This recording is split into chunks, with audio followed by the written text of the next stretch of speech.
Julien Compère. Oui, je suis venu avec pas une très grande originalité, mais mon téléphone, qui est à la fois un outil qui a d'une certaine manière révolutionné la communication, et qui à la fois est devenu aussi un outil d'asservissement quotidien, et je pense que c'était un objet assez symbolique pour moi, parce qu'il ne me quitte malheureusement jamais. Non, pas du tout. Je pense que la communication, c'est indispensable. Sans la communication, on ne peut pas passer du savoir-faire au faire-savoir. Et je pense que donc c'est vraiment un outil indispensable dans quel que soit notre métier aujourd'hui. Oula, c'est un sujet du bac de philo, ça. Communiquer pour vivre. Je pense que toute institution, elle doit à un moment donné pouvoir faire passer ses messages, que ce soit en interne vis-à-vis de son personnel ou en externe vis-à-vis de ses différents stakeholders. Donc il faut communiquer pour exister dans le milieu, quel qu'il soit. Au service de la compréhension de ce que l'on fait. Je pense que souvent, que ce soit de nouveau en communication interne ou en communication externe, parfois les collaborateurs ou pour ce qui nous concerne chez nous, les patients ou les différentes personnes avec qui on travaille, ne comprennent pas nécessairement pourquoi certaines décisions sont prises, et la communication nous aide justement à ça, de faire comprendre pourquoi on a choisi d'aller dans telle ou telle direction, pourquoi on a pris telle ou telle décision. De venir faire une interview aujourd'hui ?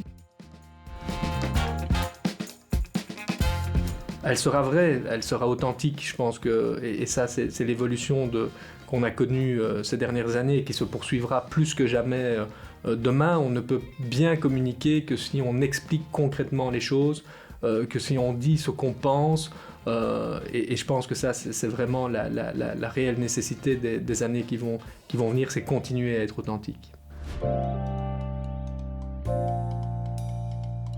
Non, bien évidemment, et c'est ça l'enjeu dans une institution telle que le CHU de Liège, par exemple, qui comprend 6000 personnes actives sur différents sites, à travailler en pause, avec des métiers tout à fait différents, qui fait qu'on ne peut pas joindre tout le monde de la même manière. Or, en communication, je pense qu'un élément essentiel, c'est que le message il soit le même pour tout le monde au même moment.